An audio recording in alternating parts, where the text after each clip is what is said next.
Boa noite. O grupo é formado por Adiel Oliveira, Lucas Sampaio e Wesley Oliveira. A apresentação é sobre modelagem de sistemas, basicamente o ML, uma forma de padronizar a origem, o início dos projetos, a fase de análise e o planejamento. Vamos começar descrevendo de forma um pouco mais detalhada o que é o ML, depois falar do diagrama estático e sequencial, junto com seus respectivos tipos de diagramas, porque cada categoria tem sua subespécie de diagrama. E antes de finalizar com a conclusão, vamos mostrar um exemplo prático de cada categoria. O ML é um acrônimo para a expressão Unified Modeling Language, ou seja, linguagem de modelagem unificada.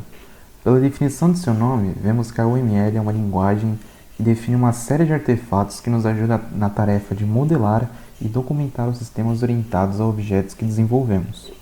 O grande objetivo da UML é facilitar a comunicação entre a equipe de desenvolvimento, entre os stakeholders e quaisquer outros interessados naquele software. O surgimento do ML como principal fonte de documentação de sistemas foi no final dos anos 90, e a partir dali ficou cada vez mais comum a aparição dessa metodologia em diversos trabalhos de literatura e também internamente nas empresas. Com o UML é possível esboçar estruturas de um sistema através de desenhos, também utilizar de base para testes dos sistemas, entre outras funcionalidades exercidas pelos diagramas. Diagrama estático. Demonstram as características estruturais de um sistema, enfatizando as partes que o compõem. Definem nomes de classes, atributos, assinatura de métodos e pacotes. Os diagramas UML, que representam os modelos estáticos, incluem diagramas de classe, diagramas de objeto e diagramas de caso de uso. O diagrama de classe que está mostrando no slide é um exemplo de diagrama estático, porque é possível analisar uma troca de informação entre as classes, mas a gente não consegue de fato identificar o momento que isso acontece, diferente do diagrama sequencial, que tem essa característica bem forte. Contando um pouco mais sobre o diagrama de classe, ele é formado por classes, ou seja, de um objeto ou um conjunto de objetos para facilitar o entendimento. E cada uma dessas classes possui seu compilado de atributos com o nome de identificação e o tipo de dado que cada atributo tem, isso sem contar o relacionamento que cada classe tem uma com a outra. Esse é outro exemplo de diagrama estático, o diagrama de caso de uso. Ele conta alguns detalhes referentes aos usuários do sistema e suas interações diretas com as funcionalidades do sistema. Então a gente pode ver o usuário como um dos atores do diagrama, os bonequinhos de pauzinho. O da esquerda é o principal, que costuma ser o usuário. Então ele sempre inicia com a ação. E o da direita é o secundário, que costuma ser o sistema e como ele reage. O círculo é o caso de uso, que representa as ações, e os relacionamentos são as linhas, que vagam entre as ações e os atores. Entre os modelos da UML, temos os modelos dinâmicos, que demonstram as características comportamentais de um sistema. Demonstra como o sistema se comporta, por exemplo, em resposta de algum evento externo.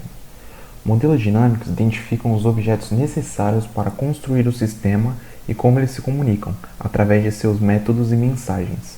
Eles são utilizados para projetar a lógica e o comportamento de sistema.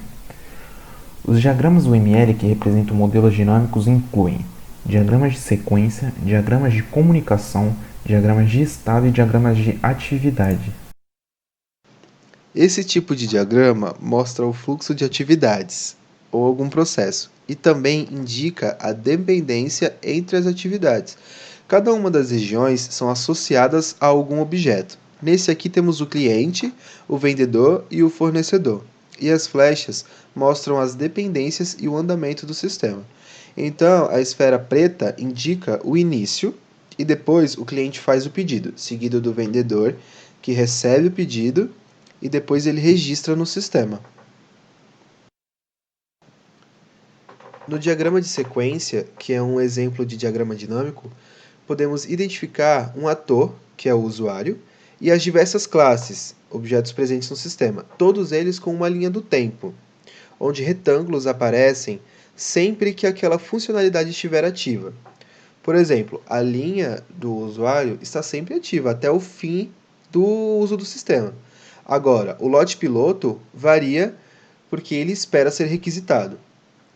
Com esse diagrama, a gente consegue ver a ordem das coisas e em que momentos que há uma interação e uma reação a cada item. Para fazer esse diagrama, eu pesquisei um exemplo na internet que era sobre uma loja e-commerce e adaptei para um sistema de adoção de pet. Então, o usuário que vai passar por um método de verificação vai poder tanto ser um adotante quanto um responsável pelo centro adotivo. Como adotante, ele vai poder selecionar um animal, fazer um pedido e agendar uma busca. Como centro, ele vai poder cadastrar os animais. Os números representam a multiplicidade. Ou seja, no caso do pedido, um usuário pode fazer 0 a muitos pedidos, mas esses pedidos vão pertencer a apenas um adotante. Os losangos pretos representam os objetos que não existem sem o seu objeto anterior. Por exemplo, sem adotante, não há pedido de adoção.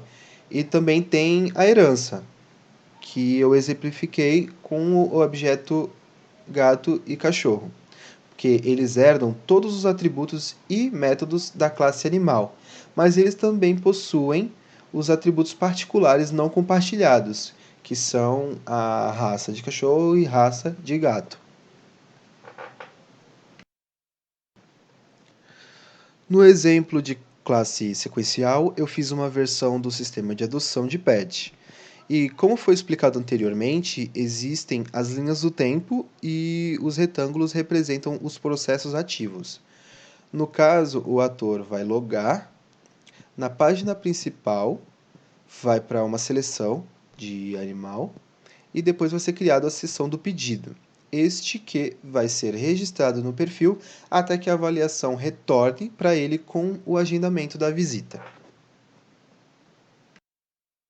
Para concluir a apresentação, podemos definir o UML como um recurso bastante útil no cotidiano de quem desenvolve sistemas de forma corriqueira.